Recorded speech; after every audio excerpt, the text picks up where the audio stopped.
안녕하세요. 이렇게 또 만나 뵙게 돼서 정말 반갑습니다. 이곳 귀례입니다. 우리 안옥자 집사님 댁 아주 집도 넓고 정원이 너무너무 멋있습니다. 하나님께서 주신 천연 정원과 더불어 가까이 가꾸어 놓으신 정원 아주 다양하게 많이 있는 것을 보게 되는데요. 이 방송을 들으시는 분들 이 다음에 또 꼭 한번 오시기 바랍니다. 너무너무 지금 멋있습니다. 예, 입장료 받지 않습니다. 한번 오셔서 같이 구경하시고요. 그 다음에 이 모든 천연객과 더불어 이곳에 함께 하신 분들이 너무너무 아름답습니다. 우리 하나님의 은혜로 이렇게 다시 만나 뵙게 돼서 반갑고요. 또 이 가정에 하나님의 크신 축복이 함께 하시기를 간절히 기도드립니다. 아멘. 자, 이렇게 이곳은 좀 가뭄은 어떤가요? 심해요. 네. 적이 없었어요. 그렇죠. 지금 전국적으로 좀 가뭄이 있는데, 자, 그래도 오늘 여러분들 더우셔도요, 성령의 가랑비 받으셔서, 이거 큰 비 아니죠?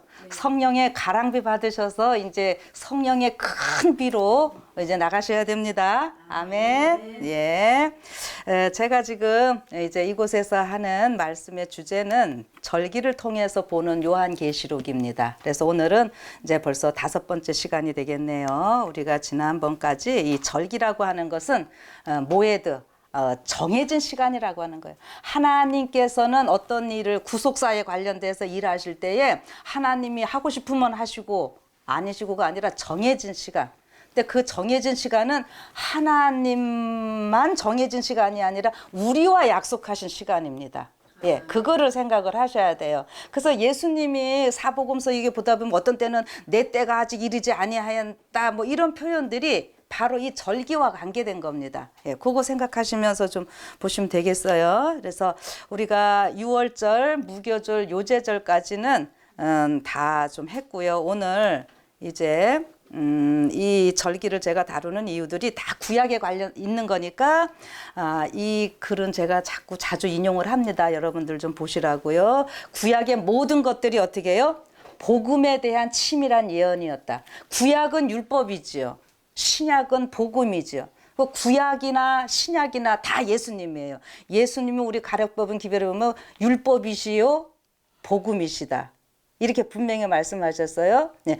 율법과 복음이 이렇게 나뉘어져 있는 거 아닙니다. 예수님입니다. 모든 것이. 그러니까 구약도 예수님, 신약도 예수님. 그래서 구약의 모든 율법이 이제 신약의 복음이신 예수님을 증거하는 것이기 때문에 제가 이런 글들을 자꾸 인용하면서요. 계시록 구조도 그때 한번 말씀드렸죠. 기억하실 분들은 하시고 슬쩍 한번 더 보세요. 이런 구조로. 그러니까 요렇게만 보라는 거 아닙니다. 예, 저랑 말씀 나누시는 분들은 꼭 기억하실 것이 제가 강조하는 것이요. 요렇게만이 아니라 여러분들 지금까지 교회에서 많은 목사님들에게 다양하게 다 배우셨어요. 예, 그 관점 다 좋아요. 근데 오늘 제가 여기 왔을 때도 겨울에 왔을 때랑 지금 여름에 와서 보니까 또 모든 것이 다르잖아요. 예, 이 집은 한 집이고 그래서 이 계시록도요. 어떤 방향으로 어떤 관점에서 어떻게 보느냐에 따라서 좀 다른 부분들이 있기 때문에 제가 절기를 통해서 이 계시록을 보자고 하는 거예요. 그래서 이런 구조를 지금 말씀드린 겁니다. 예, 그거 꼭 생각하시고 오늘은 이제 5번째로 무교절 할 땐가 제가 2번으로 나누었기 때문에 오늘은 이게 오순절 시간상으로는 어떻게 해요? 5번째고 절기로서는 6월절 또 뭐예요? 무교절, 요제절 있으니까 절기로는 4번째인데 이게 오늘 시간상으로 5번째다 이 소리입니다. 그래서 우리가 보통 오순절이라는 말은요. 구약에는 나와 있지 않아요. 직접적으로. 그럼 여러분들 오순절이라는 말은 많이 들었는데 어디서 나올까요? 신약 사도행전에 나오고 있죠. 예, 그거는 이제 그래서 우리가 보통 구약적인 표현으로 하면은 이게 샤부오트 이렇게 해야 되고 이제 요것이 그 70인요. 그다음에 헬라어로 넘어와서 펜테코스트 그래서 요거를 이제 우리가 오순절이라고 이렇게 이야기를 합니다. 그런데 이 오순절이라고 하는 것을 그 정확한 의미들을 좀 이렇게 살펴보면은 그 주들이라고는 이런 의미를 갖고 있고요. 주면은 일주가 며칠이에요? 일주가 며칠로 이루어졌어요? 아니, 7일이죠. 일주일 하면 우리는 7일. 예. 그래서 여기 샤브라고 하는 말이 일곱이라는 그 의미를 갖고 있어요. 샤봇. 그래서 사밧, 안식일 우리 히브리어로 뭐 우리가 다 해도 안식일을 히브리어로 사밧이라 그런다는 거 정도는 아시죠? 사밧. 예, 사밧, 샬롬, 뭐 요즘은 뭐 그런 말들 우리가 많이 쓰니까 사밧, 안식일. 근데 거기도 거기 앞에 샤브 하는 것이 다 7이라는 소리예요. 예, 요 정도는 여러분들이 조금 기억을 해주시면 좋겠어요. 제가 왜 여기를 했냐면은 그래서 이 6월절 같은 경우는요, 1월 14일이다, 15일이다 하나님께서 정해 주셨어요. 그런데 오순절은 여러분 우리가 지금 이게 지금 유대력인데 오늘 우리의 양력으로 치면은 언제쯤 되는지 아세요? 지금 지난주에 이제 오순절이 지나갔는데 5월 말 6월 초 이렇게 돼서 여러분들 이제 다른 목사님들 하시는 거 보면은 5월 6일로 많이들 얘기를 하실 거예요. 1월 14일 뭐 이렇게 하다가 그런데 사실 그거는 이렇게 하니까 5월 6일 혹은 5일 요렇게 우리 재림교회 목사님들도 5월 5일 혹은 6일 요렇게 하시거든요. 그런데 성경에는 그 말은 없습니다. 예, 나팔절 같은 경우 대속죄절 같은 경우는 분명히 날짜가 있잖아요. 7월 10일. 그런데 오순절은 날짜가 없어요. 근데 왜 없는지는 제가 하다가 설명을 할 수도 있고 안 할 수도 있고요. 봅시다. 근데 오순절이라는 그 말 가운데 왜 이제 제가 아까 7이라는 표현을 썼느냐면은 히브리어 그 성경으로 이렇게 보면은 하그 샤브와 이런데 하그는 이렇게 어떤 명절 우리 이런 것들이 표현이 되면서 샤브 그러니까 일곱 그래서 일곱으로 된 어떤 절기다 이런 의미가 돼요. 그러면은 이 출애굽기 34장 22절에는 어떤 표현을 쓰고 있느냐 하면은 77절 곧 맥주의 초실절을 지키고 이런 표현이 있거든요. 그래서 오순절을 일컬어서 여러분들이 알고 있는 말들이 여러 개가 있을 거예요. 자, 뭐예요? 여기 써놨잖아요. 77절. 예, 맥주절도 있고 77절도 있고 그 다음에 우리가 말하는 오순절도 있고 이게 이름이 여러 가지가 있어요. 자, 이게 이 여러 가지 이름이 있는 이유가 다 있습니다. 자, 우리 사모님이라고 할 때는 어떤 역할이에요? 교회에서 어떤 목사로서 사모 역할을 하시는 거죠. 그런데 남편인 목사님에게는 뭐라고 불려요? 목사님도 사모님이라 그러나요? 부인 아내라 그러죠. 또 자녀는 또 뭐라 그래요? 엄마라 그러고. 그럼 그거에 맞는 사람은 한 사람인데. 그렇죠? 역할들이 있죠. 그래서 여기에서도요. 이 77절이라고 할 때에 맥주절을 그러니까 77절 곧 맥주의 초실절을 지키고 이렇게 했는데 77절이라고 하는 것은요. 계속 성경에 보면은 이 7이 강조됩니다. 제7일 안식일이고 우리 이건 기본에서 요한계시록 가면 다 7로 나오죠. 네. 그 지금 이 오순절 할 때의 77절이라고 할 때의 이 표현은요. 7이니까 그야말로 7 한 줄을 이거를 몇 번을 가라 소리예요. 77절이니까. 일주일을 몇 번을 해라? 7번. 7번을 해라. 그러니까는 7 안식일을 지나서 이제 뒤에 이제 제가 요 성경절 얘기를 잠깐 요거 성경절을 먼저 보면 좋을까요? 레위기 23장에 레위기 23장은 절기장이라 그랬어요. 요제로 안식일 이튿날 곧 너희가 요제로 단을 가져온 날부터 세워서 7, 7 안식일의 수요를 채우고 요것이 바로 7, 7입니다. 7 안식일의 수요를 채우는데 제7일 안식일 이튿날까지 합 50일을 계수하여 어떻게 하라? 새 소재를 여호와께 드리되 이런 표현이 나와요. 그래서 이제 77절이라고 할 때는 그 7 안식일을 강조하는 의미가 됩니다. 그 다음에 우리가 보통 이 오순절을 맥주절이라고 이야기를 하죠. 그 맥주절이라고 이야기할 때는 그 맥자가 제가 앞전에서 얘기를 한번 했었는데 우리가 보통 요렇게 글씨를 맥주절이라고 쓰고 이거를 보리맥자라고 얘기들을 하셔요. 그래서 요게 정확하게는요. 우리말로 표현을 하려고 그러면 소맥절이라 이렇게 해야지 밀이 됩니다. 예. 요제절이 보리니까. 그 지금 모르겠어요. 이제 제가 요즘 이렇게 하니까는 다른 데서도 이제 이거 조금 잘못됐다 얘기하시는 분들도 이제는 얘기가 나오시는 것 같은데 정확하게 하려면은 예, 맥주절이라는 표현보다 이 히브리어 원문에 따르려면은 소맥절이라고 해야지 더 그래야 밀의 의미가 되는 거예요. 그냥 맥주절 하면은 보리의 의미가 들어가는 이게 보리맥자잖아요. 그렇죠, 목사님? 예, 우리 여기 한문의 대가가 계시는 네, 목사님. 예, 그래서 요렇게 하고 맥주절일 때는 이게 밀의 추수를 강조하는 그 다음에 이 절기가 다 농사 짓는 요런 얘기해야 되지만은 요것이 결국에는 우리 사람 농사와 영혼의 농사와 관계되잖아요. 그래서 요렇게 표현이 되기 때문에 보리 추수, 밀 추수, 이제 가을에 가면은 과일 추수 이렇게 되는데 이것이 다 우리 영혼들 추수하는 내용이고 보리하고 밀하고 과일하고 다 과일이고 곡식이고 이렇지만은 또 다르잖아요. 그것처럼요 하나님께 드려지는 이 영혼들이요 다 다릅니다. 그거를 우리가 생각을 하셔야 돼요. 그래서 맥주절이라고 할 때는 그 밀과 같은 영혼들을 하나님께 드려지는 이러한 의미가 되는 것이고 77절이라고 부를 때는 어떻게 해요? 7 안식일을 우리가 강조되는 이런 모습으로 보시면 되는데 77이 49 이렇게 하고 나면은 그 다음 날 아까 여기서 말씀하실 때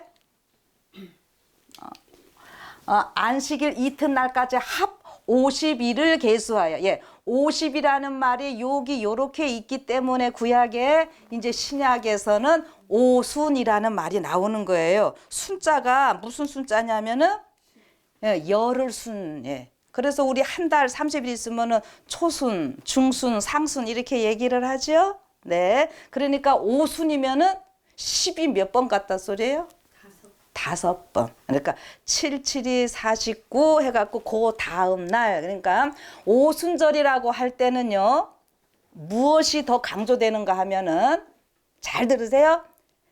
오순절이라고 할 때는 50번째 날이기 때문에 50일 하면은 여러분 딱 떠오르는 거 혹시 있으세요? 50일은 50은 뭐와 연관이 되느냐 하면은 우리 희년과도 연관이 되는 거예요. 그러니까 50년째 희년, 50년. 그쵸? 그러니까 희년 해가지고 모든 것이 완전히 다 해방되고 완전히 다 제자리로 찾는 거거든요. 그러면은요, 그렇게 완전한 희년이 되기 위해서 어떻게 해야 되는가 하면은 우리의 삶에도 6월절, 예수님의 십자가를 통해서 하나님의 자녀가 된 자들이 이제 십자가는 기본적으로 어떻게 해요? 아직 완전히 깨끗하지 못한 우리들을 무조건 의롭다고 해주신 거예요. 칭의. 그런데 칭의를 받은 사람들이 예수님의 그 깨끗한 옷을 입었는데 우리 아직 여기 옷은 더러운 옷이거든요. 그러니까 겉옷만 깨끗하면 되는 게 아니라 어떻게 해요? 속옷 이제 우리 옷까지 깨끗이 해야죠. 그거까지 가는 기간이 바로 오순절이라고 하는 거죠. 그런데 우리 오순절 하면은 또 뭐 절기를 잘 모르셔도 신약에 오순절 하면은 무엇이 떠오릅니까? 성령 하나님. 그렇죠. 근데 이거 깨끗게 해주시는 게 누구예요? 성령 하나님께서 해주시는 거거든요. 예, 그런 차원이에요. 그래서 오순절 하면은 우리가 이제 영으로 하나님께 아주 거듭나는 이러한 모습이고, 그래서 하나님께 예배할 때가 오는데 신령과 진짜 영으로, 예, 우리가 육이 아닌 거기도 뭐 얘기하려면 좀 깊지만 우선 그렇게 제가 말씀을 드리면서 이 절기가 여러 이름으로 불릴 때에 그 의미가 다 또 분명하게 더 있다고 하는 것 이렇게 좀 생각을 하시면 좋겠습니다. 그래서 오순절 하면은 50번째, 그다음에 희년 이렇게 해가지고 희년은 모든 것이 완전히 다 이렇게 회복되는 이러한 시간인데 이러한 것들을 우리 하나님께서는 지금 이 절기는요 이 유대인들에게는 해마다 있게 되는 절기였지만 지금 우리는 원형적인 절기, 제가 이 원형적인 절기를 자꾸 멜기세덱 반차의 절기라고 이야기를 하는데 지금 우리가 갖고 있는 요 절기 얘기들은요 우리 하늘에 계신 하나님의 그 시간표 안에서 이루어지는 일들이라고 하는 것, 이걸 기억을 해주셨으면 좋겠습니다. 자, 그래서 하늘의 희년과 우리 땅의 희년이 좀 다릅니다. 자, 그러면은 하늘의 희년은 하늘이 모든 것이 그 루스벨이 타락하고 하나님께서 그 모든 인류를 구원하시는 구속사에 있어서 하늘에서 기본적으로 이루신, 그래서 모든 것이 회복된 그때는 언제일까요? 예, 궁금하시죠? 예, 바로 이제 나중에 뒤에서 나옵니다. 제가 얘기 나중에 할 것이고, 그 우리 예수님이 하늘로 승천하셨을 때가 하늘의 희년이라 그래서 이제 그 승천하셔가지고 성령 부어주실 때 오순절. 그 제가 이따가 그 문구를 이따가 또 보여드릴게요. 자, 그 다음에 여기 출애굽기 레위기 23장이 절기에 관한 장이고 출애굽기 34장 22절에서 77절 곧 맥추의 초실절을 지키고 해서 이게 추수에 관련돼서 쭉 얘기를 해주고 계시는데 이 모든 것들이 이제 그 단순히 곡식들의 추수가 아니라 우리 영혼의 추수로 같이 연결을 하시라는 것 꼭 기억을 해주세요. 자, 요 정도 설명만 좀 하고요. 이 레위기서 23장에서는 이제 이 오순절이 안식일 이튿날 곧 너희가 요제로 단을 가져온 날부터, 그래서 요 안식일이 제7일 안식일과 절기 무교절 안식일과 겹친 겁니다. 그럼에도 불구하고 이제 안식일을 얘기를 하는 거는요, 이게 다 저기 제7 안식일과 연결이 되어 있기 때문에 당연히 그런 것이고, 요런 부분이 신약에 가서 번역을 할 때 안식 후 첫날 뭐 요런 부분 때문에 지금 굉장히 이제 신학적으로 논란이 있는데, 많이 지금 새로운 번역들을 보니까 이 절기를 깨달은 분들이 번역하는 그 번역들은 조금 더 저 원문에 가깝게 이렇게 번역하는 이런 모습이 좀 보이더라고요. 그래서 그런 문제는 이 다음에 좀 제가 시간이 있을 때 한번 또 다뤄보도록 하겠습니다. 그래서 어쨌든 안식일 이튿날 요제절은 우리가 예수님 부활하신 것 그거 다 알고 계시니까 그때로부터 단을 가져온 날부터 세 갖고 어떻게 해요? 7 안식일의 수요를 채우고 제7일 안식일 이튿날까지 합 50일을 계수하여. 자, 그래서 여기서 계수한다라고 하는 거를 이제 또 여러분들이 잘 생각을 해주셔야 돼요. 오늘 여기 오신 분들 숫자를 자꾸 제가 센다고 하는 것은 왜 셀까요? 괜히 할 일 없어서 정말 중요하기 때문에. 그래서 성경에서요, 민수기서 보면은 사람 숫자 세는 얘기 하거든요. 하나님께서 그 계수한다라고 하는 말에는 그 사람에 대한 굉장한 관심이 있고 그 사람을 어떻게 해요? 부족한 거는 채우셔가지고 자꾸 영적으로 끌어올리려고 하는 의미가 있는 거예요. 예, 민수기서에 보면 그래서 자꾸 사람들 숫자를 세요. 예, 20세 이상 뭐 싸움에 나갈 만한 사람들을 세는데 그것이 요한계시록 7장에 가면은 14만 4천 인치는 자를 숫자를 세는 얘기로 나오는 거예요. 그래서 그 싸움에 나갈 만한 사람들이기 때문에 지금 우리가 민수기서에서 싸움에 나갈 사람들 셌고요. 그러니까 싸움에 나가는 사람을 걸어서 뭐라 그래요? 군인이라 그러죠.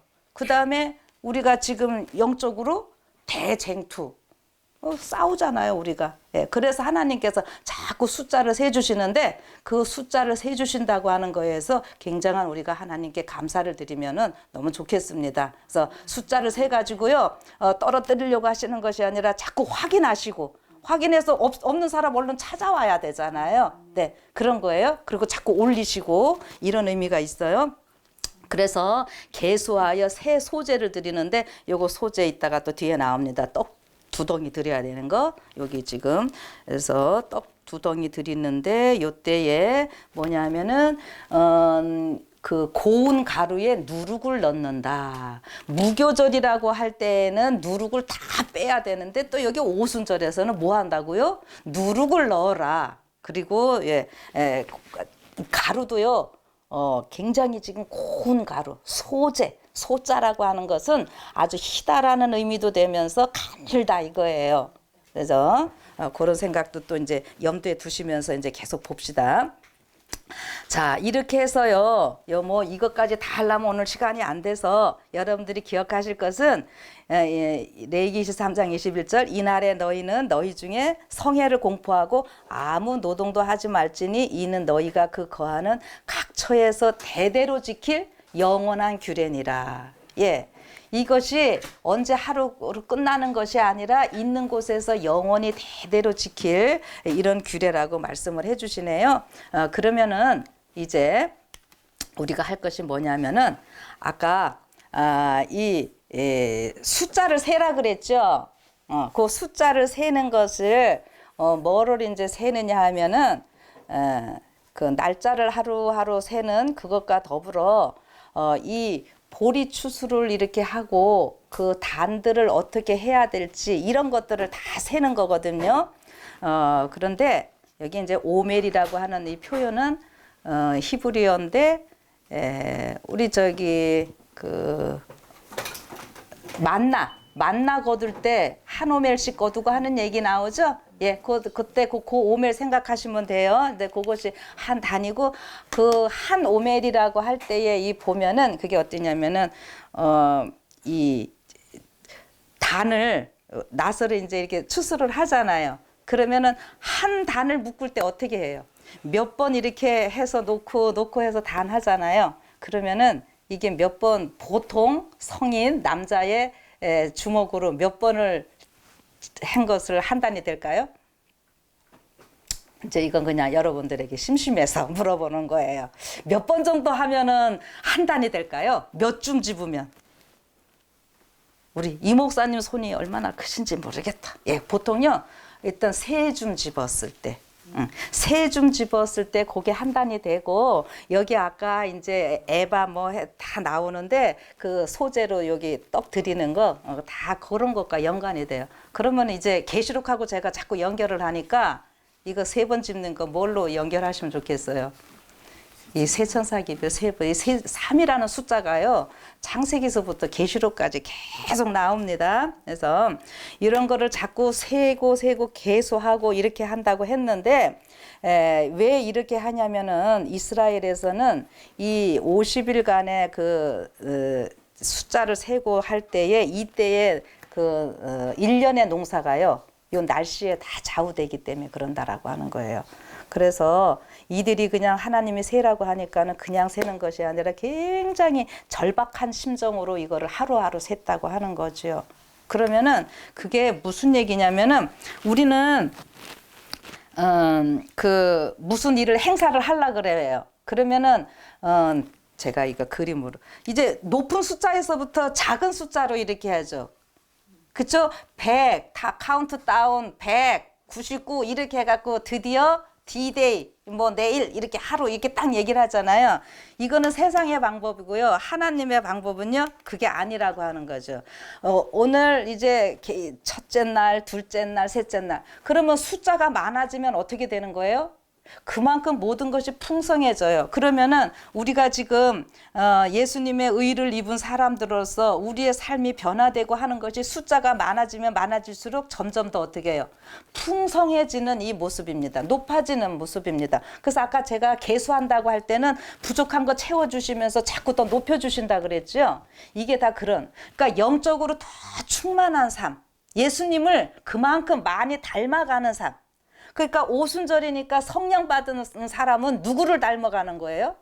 예수님 그만큼 닮은 이러한 모습이죠. 그래서 이것을 절박한 심정으로 이 사람들이 셌다고 그랬는데 날씨랑 관계되어 있어요. 이게 왜 그러냐면은 그 팔레스타인 그쪽에 날씨가 좀 여기 지중해성 기후 제가 뭐 이런 표현을 좀 해놨습니다. 그래서 최남단은 아열대성 기후고 뭐 이런 차이가 있기 때문에 그 바람이 어떻게 부느냐에 따라서 지금 보리는 막 베고 있는 중이에요. 보리 농사는 하고 있는데 이제 밀은 아직 덜 익었으니까 익게 해야 되거든요. 그러니까 바람이 어떻게 부느냐에 따라서 밀과 보리가 완전하게 익고 그러면 요렇게 밀과 보리는 익는 상황에서 가을에 과일 추수가 있어야 되는데 과일 나무들은 이제 뭐가 되는 거예요? 꽃이 피고 있어요.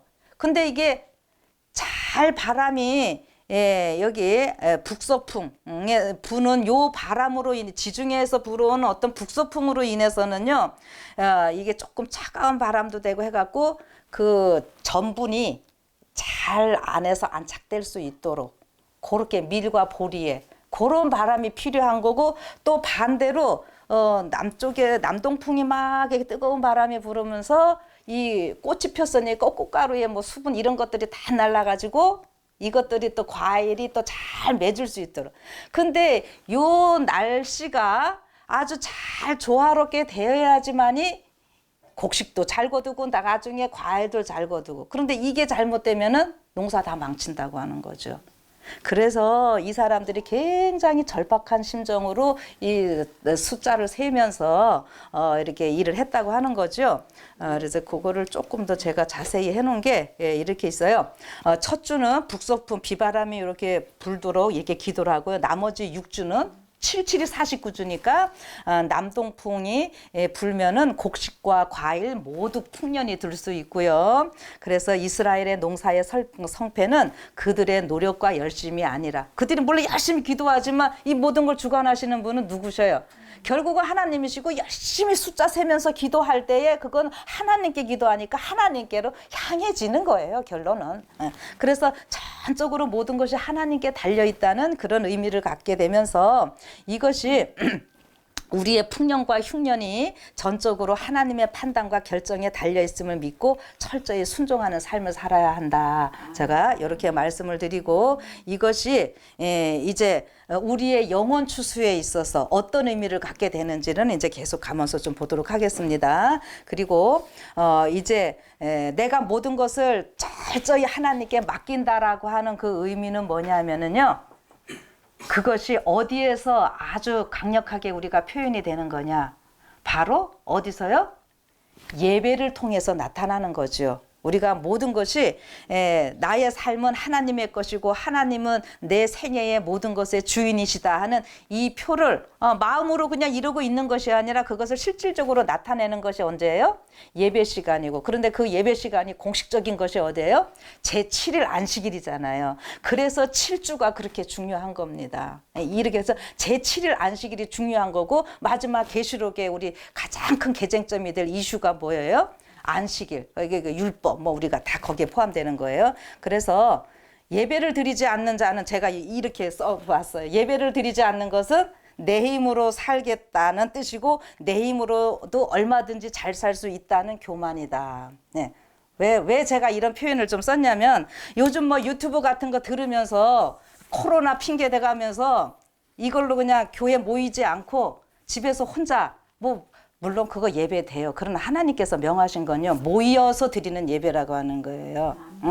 그래서 혼자 이렇게 하는 것이 아니라 반드시 하나님께서 아직은 지정하신 공간, 거룩한 공간, 성전으로 구별해서 다 헌당 예배 드리고 있고, 하나님께서 거룩한 시간은 다 말씀하셨으니까 거룩한 장소에서 거룩한 성도들이 함께 예배 드리는 게 중요합니다. 그것이 오순절 성령 받은 사람들 얘기지, 교회가 뭐 타락해 누구 보기 싫어서 교회 안 가니 해가면서 혼자 집에서 예배 드린다는 건요, 이거는 진정한 예배가 아니라고 저는 분명히 말씀드리고 싶어요. 네.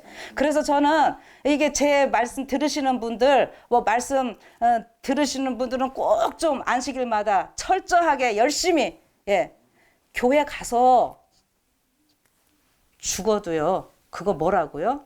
안식일 예배 드리다가 죽으면은 그것처럼 영광스러운 일이 어디 있습니까, 여러분? 우리가 안식일 이거 예배 드리는 거요. 목숨 걸고 하셔야 할 일들이라고 하는 거예요. 저는 좀 이렇게 말씀을 드리고 싶어요. 자, 그래서 이제 또 좀 다른 내용으로 또 넘어갑니다. 여기 뭐라고 그랬어요? 오순절은 이스라엘 백성들이 어디서? 시내산에서 하나님으로부터 율법을 수여받은 날이다. 요거 이제 출애굽기 19장 우리가 잘 보시고 그다음에 그 부조 선지자 잘 읽어 보시면은 이제 알 수 있는 내용들입니다. 그리고 뭐 우리 유명하신 남대근 목사님이나 이런 분들 다 이런 거 김대성 목사 다 설명하시는 얘기니까 저는 그냥 율법 받은 날 요걸로만 하고 넘어갈게요. 그래서 율법을 받은 때 시내산에서 막 보면은 하나님이 그 임재하시는 모습이 어마어마하잖아요. 뭐 그 나팔 소리 나면서 불로 임하시고 이렇게 하는데 요것이 우리가 율법 받은 날이 십계명 받은 날이라고 율법 수요 받은 날 이렇게 하니까 이제 이스라엘이 한 나라로 또 이렇게 또 시작되기도 하고 다 이런 것과 연관이 되어 있는데 우리가 오순절 하면은 성령님 아까 얘기했잖아요. 그래서 그대로 요거를요 출애굽기 19장을 연결을 해서 넘어가니까 사도행전 2장에 가면은 성령 강림하실 때 하늘에서 뭐가 내려왔어요?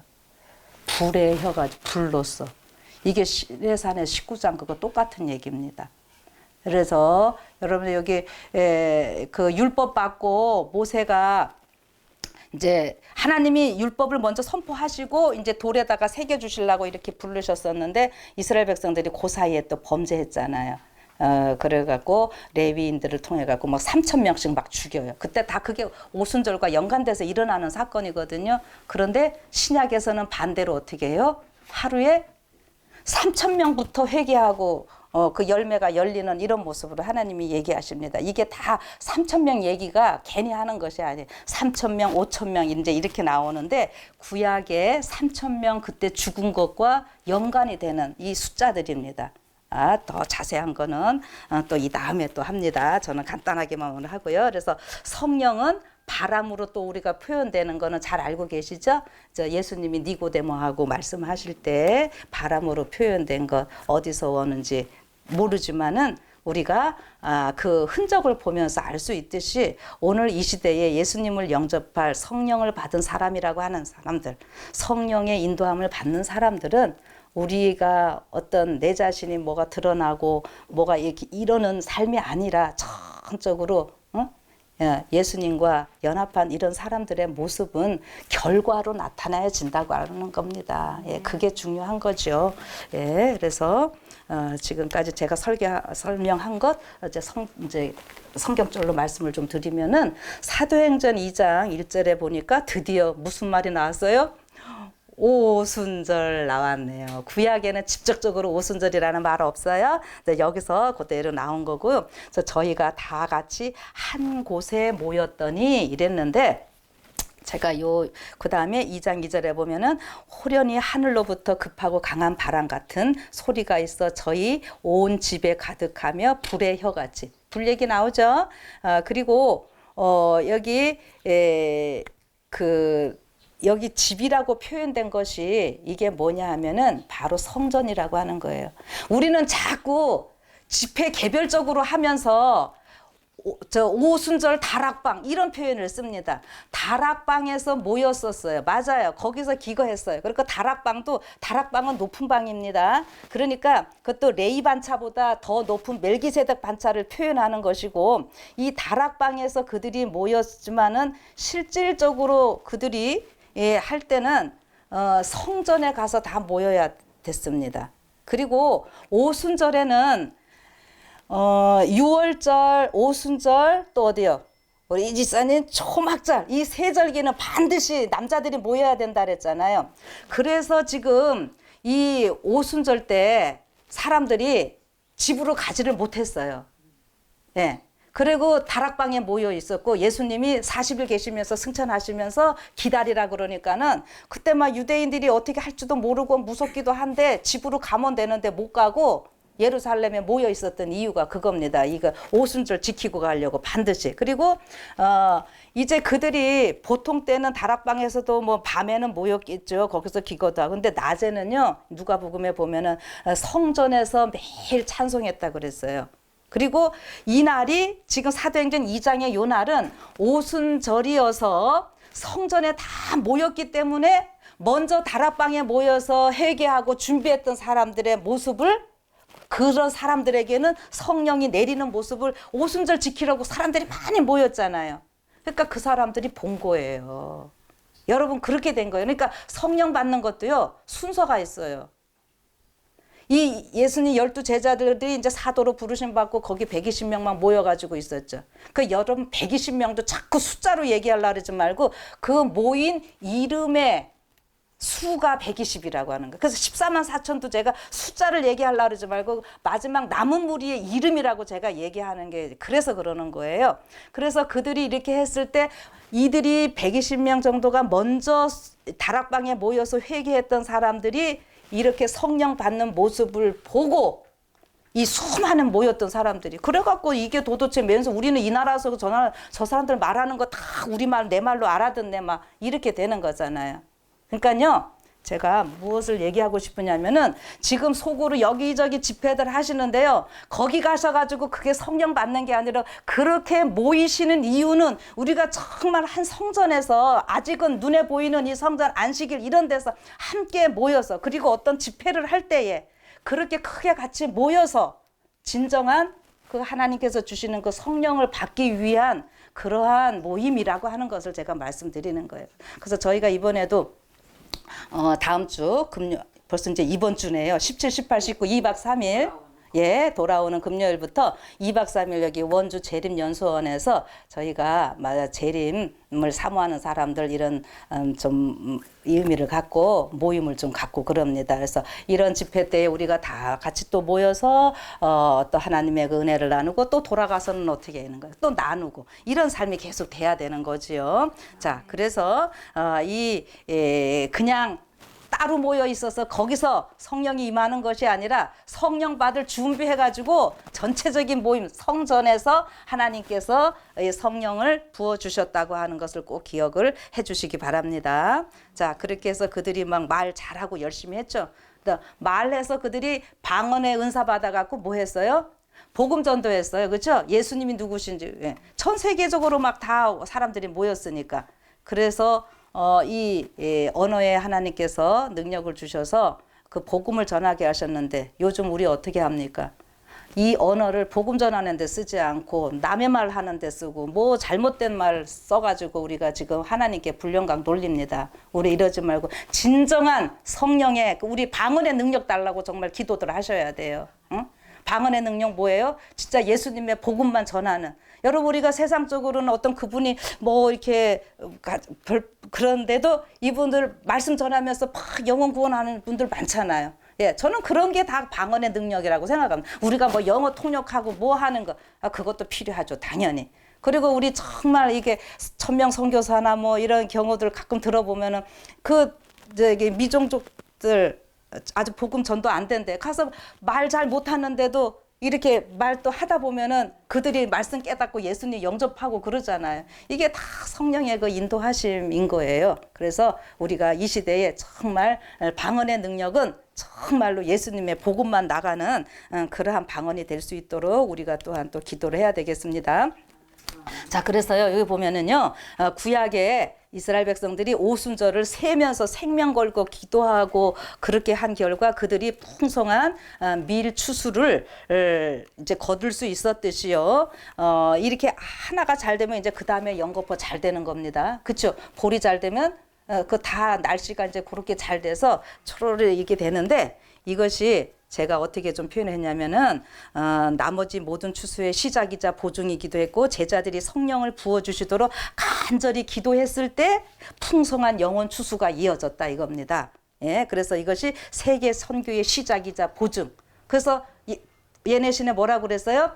초대교회에 있던 그 이른비 성령을 통해서 잃었던 그 추수의 그 능력이 어떻게 해요? 마지막 늦은비 성령은 배가 운동이 된다고 그랬잖아요. 그래서 여기서 보리 추수를 먼저 하고 밀 추수를 하는 것은 여기 이제 보시면 아이고 뭐야 먼저 나왔네.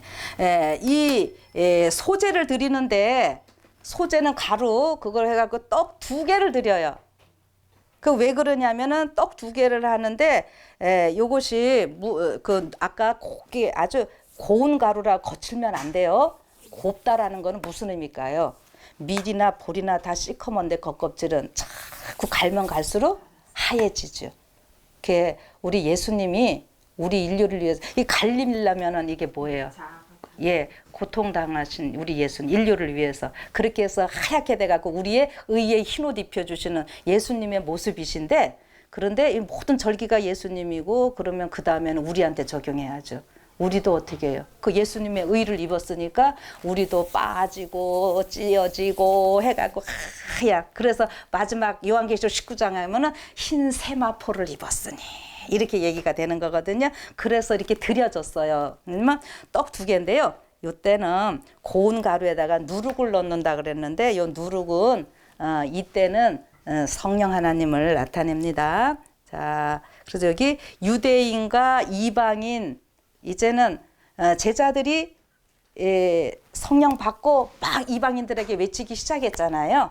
그래서 떡 2개를 드리는 거는 이제는 유대인들도 앞에 이런 사람들이 있었고 아직 예수님 영접 안 한 사람들이 있었고 이방인들은 당연히 그렇고 그래서 이제 보리 먼저 추수된 사람들을 통해서 나머지 보리들 또 다른 밀들 하나님이 다 추수해야 되는 거예요. 그래서 떡 2개를 이렇게 드렸는데 그게 어디에서부터 예언이 되어 있어요?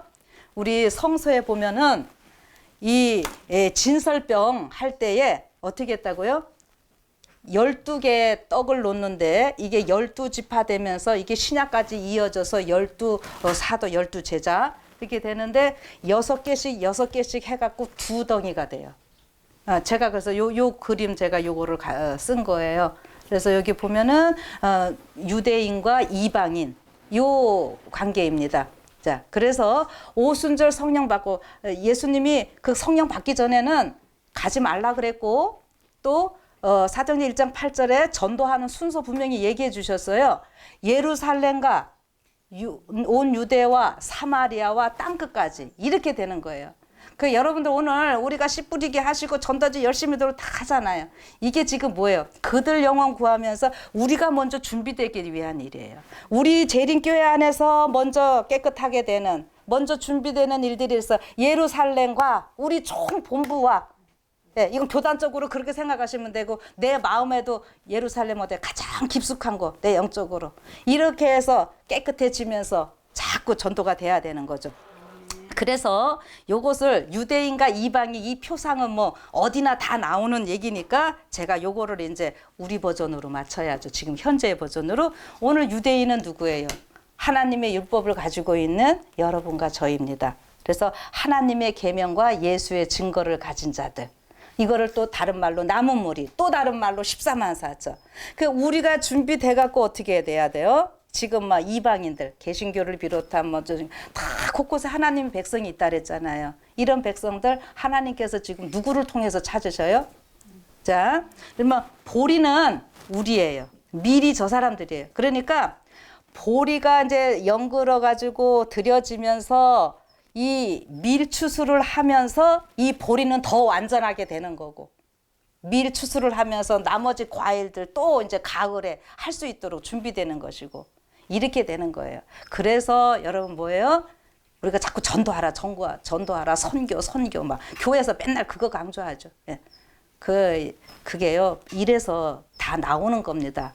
의미는 모르셨지만 이제 그래서 우리가 선교, 전도는요. 곧 내 삶이 하나님께 드려지는 과정이에요. 그리고 이렇게 할 때에 우리가 또 몸으로 여기서 열심히 하시는 분들 계시고 또 물질적으로 후원하시는 분들 계시고 이게 다 연합해서 여러분 몸으로 나가시지 못하고 바쁘시고 그러신 분들 좀 이렇게 전도지 사서 돌리고 다 여기 보니까 자기 돈 들여서 이게 뭐 어디서 해주시는 거 아니고 응? 그 생활비에서 이렇게 돈들 내셔갖고 막 전도지 사시고 또 그렇다 하다 보니까 또 후원해 주시고 이러시는 것 같은데 여러분 물질적으로도 좀 많이 좀 후원 좀 하세요. 그게 여러분들에게 결국에는 하나님께서 다 칭찬해 주실 일입니다. 예. 그렇게 하셔가지고요. 앞에서 나가서 전하시는 분이나 물질로 후원하시는 분이나 이게 아주 연합되는 그게 지금 오순절이고요. 오순절 떡 이게 반죽할 때 뭐가 들어가야 돼요? 기름 들어가야 돼요. 이게 그냥 기름이 없으면 풀어지잖아요. 근데 기름은 누구예요? 성령을 나타내잖아요. 그러니까 성령 하나님께서 우리 자꾸 연합시켜 주시는 이러한 모습입니다. 자, 그렇게 생각하시면은 이제 누룩의 의미와 역할을 잠깐 볼게요. 누룩 우리가 아까 무교절 할 때는 죄라 그러면서 막 무교 다 없애라고 지난번에 얘기했죠. 그런데 여기서도 누룩을 넣으라네요. 그래서 누룩의 의미라도 언제나 이렇게 히브리어나 여기 보면은 한 단어에 또 한 가지 일에 두 가지 의미가 같이 있어요. 그래서 부정적으로 좀 본다면 예수님이 뭐라 하셨냐면 예수께서 경계하여 가라사대 상가 바리새인들의 누룩과 헤롯의 누룩을 주의하라. 이때의 누룩은요 나쁜 거예요. 바리새인들은 막 자기는 안 하면서 남들 정죄하고 막 율법 만들어가 율법주의식으로 하는 거 그런 거고 정치적으로 이게 잘못된 이런 것들을 하나님께서 지적을 해주시는 거고 그 다음에 긍정적인 의미일 때는 마태복음 13장 33절 비유로 말씀하시되 천국은 마치 여자가 가루 서말 속에 갖다 넣어 전체 부풀게 한 누룩과 같으니 예. 그러니까 하늘나라는 어떤 거예요? 성령 하나님, 이게 누룩이 성령 하나님을 해서 확장성을 얘기를 하는 거예요. 부흥되는 거예요, 교회가. 그래서 이게 오순절 이른비 성령 받고 나니까는 막 제자들이 목숨 내놓고 다 전도해갖고 그것이 어떻게 됐어요? 여기까지 왔잖아요. 여러분과 제가 그래서 예수님이 알게 됐잖아요. 그러면 이제 우리는 어떻게 해요? 요거 마무리해야 될 상황인 거죠. 늦은 비 성령을 통해서. 그래서 천국의 그 부흥과 확장. 이거는 누구로 되는 거예요? 나의 신으로 되느니라. 성령 하나님께서. 그래서 지금 우리가 그 얘기를 해주시는 겁니다. 그리고 여러분도 우리가 구하라 그러면 주실 것이요. 이거 할 때 일반적으로 우리 삶에 어려울 때나 뭐 이럴 때는 많이 설교하시죠. 그렇죠? 그런데 여기 마태복음에 이거 말씀 나오고 누가복음에도 똑같이 얘기를 하시는데 맨 마지막에 해주시는 얘기는 뭐예요? 하물며 너희가 악할지라도 좋은 것을 자식에게 줄 알거든 하물며 너희 천부께서 구하는 자에게 성령을 주시지 않겠느냐 하시니라. 아멘. 여러분 결국 구하라 그러면 너에게 뭘 구하라 소리예요? 우리 이제 마지막 저거 하니까 집 한 채 주세요. 이거 구하라 소리가 아니라 성령을 구하라 소리입니다. 이게 사실은. 예. 그 성령께서 우리 길 다 인도하실 거고요. 그 다음에 이래서요. 8증언 22쪽에 이것이 우리가 능력을 받을 수 있는 수단임에도 불구하고 왜 우리는 성령의 선물에 줄이고 목말라 하지 않는가. 예. 성령께서 다 해주시겠다는데 성령을 구하면 해주신다는데 성령은 구하지 않고 우리는 막 일하려 그러죠. 그러니까 교회에서 막 파열음 나는 거예요. 내 의가 드러나고 내가 뭐 잘했네, 네가 잘했네, 누구는 뭐 어쨌네. 예. 이게 그래서 그러는 겁니다. 예. 자, 그래서 여기요, 특별한 도움과 하늘의 지혜를 얻기 위해 함께 기도하는 모임을 만들어야 한다. 네. 여러분들에서 이 모임이 너무 귀한 겁니다. 이렇게 하면서 우리가 기도하고 이렇게 하잖아요. 이런 기도 모임들이 자꾸 모여져 가지고요. 그래서 또 다른 표현이 뭐냐면 봄에 들불 번지듯이. 여러분, 가을 불, 요새 저 산불 많이 났죠. 근데 산불이 이 녹색을 막 다 태워요. 그죠? 이 녹색은 원래 안 타는 거잖아요. 그러니까 불이 워낙 강하니까 녹색도 다 태워버리는데 불길이 다 튀어가지고 그러잖아. 그래서 봄에 들불들 보면 우리 이렇게 여기서 조금 하다가 이렇게 찔끔찔끔 하다가 그게 붙으면은 어마어마한 힘을 발휘해갖고 막 산으로 가서 다 태우고 이런 일들이 있잖아요. 그러니까 오늘 우리가 곳곳에서 속으로 모임하는 것이 자꾸 그거죠. 우리만 요렇게 해서 여기만 성령 받는 거. 우리는 요대로 하면서 여기서 하나님께서 주실 그 은혜가 있고 이렇게 해서 이것이 결국 다 하나가 되는 거예요. 그렇게 해서 엄청난 폭발력을 일으켜야 되는 겁니다. 그러려니까는 나는 다 없어져야 되죠. 예. 그래서 기도하는 모임 이런 거 성령으로 침례 주시기를 간절히 기도하라고 말씀을 하시고 또 봅시다. 오늘날도 열렬하고 꾸준한 기도에 대한 응답으로 하나님의 영께서 오셔서 봉사를 위한 능력으로 사람들을 충만하게 하셔야 하지 않겠는가? 그렇다면 왜 교회는 이처럼 연약하고 생명력이 없는가? 예, 교회가 부흥 안 된다고 생각하시면 어떻게 해요? 기도 모임 하시면서 성령 자꾸 간구하세요. 그러면은 부흥됩니다. 예, 해봅시다. 그리고요, 이렇기 때문에 하나님께서 물론 정확히 하나님의 그 정한 때 모회들을 갖고 계시지만은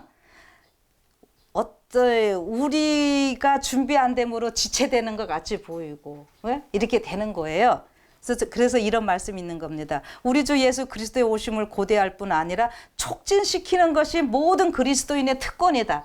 이런 표현 보면은 우리가 막 촉진, 빨리빨리 하도록 뭔가 더 열심히 준비하면 예수님 재림이 빠를 것 같고 우리가 안 하면 어떻게 되는 거예요? 예수님 재림 멀어질 것 같고 그렇잖아요. 그렇죠? 예, 우리 준비되면 예수님 빨리 오셔요. 그래서 이런 말씀이 있는 거예요. 그래서 이 말씀들이 어떤 의미인지 또 잘 좀 생각을 해보시고요. 나의 형제 자매들이여 성령을 받고자 탄원하라. 아, 내가 빨간 걸로 한다는 게 안 했네요.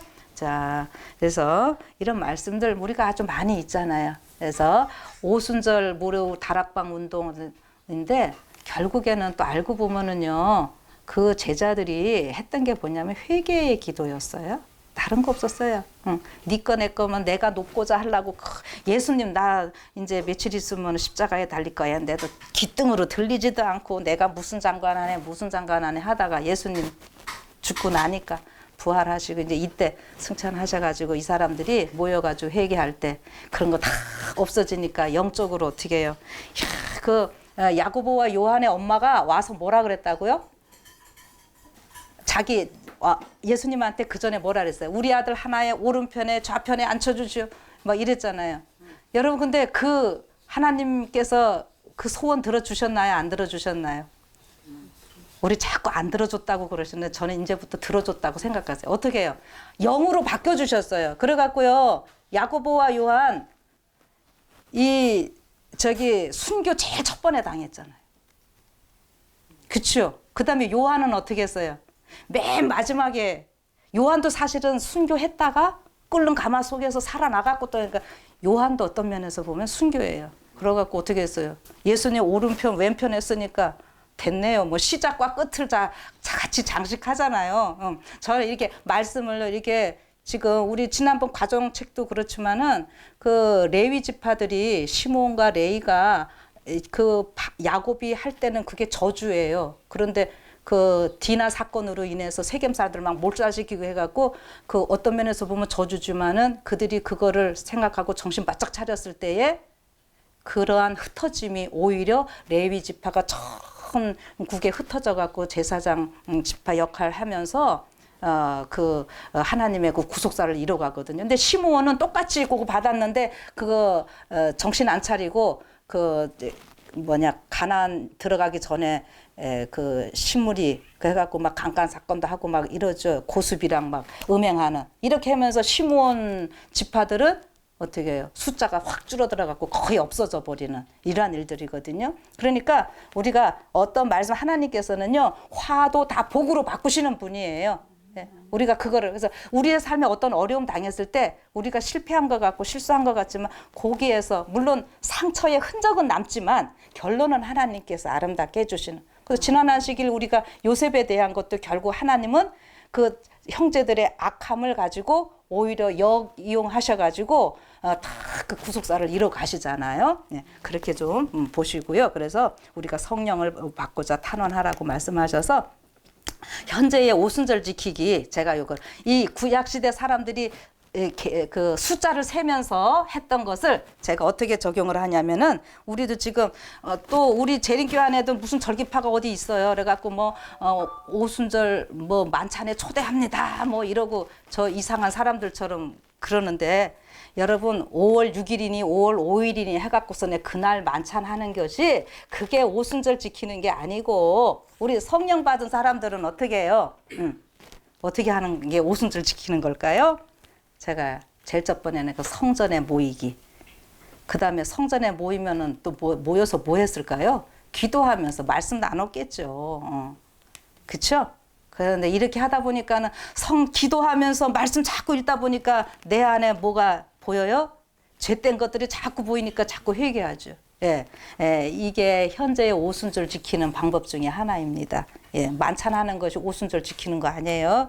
자, 그렇게 해갖고요. 제가 여기 현대판 오순절 오메르 카운팅 이렇게 해갖고 아까 했죠. 누가복음 여기 24장 53절 늘 성전에 있어 하나님을 찬송하였다.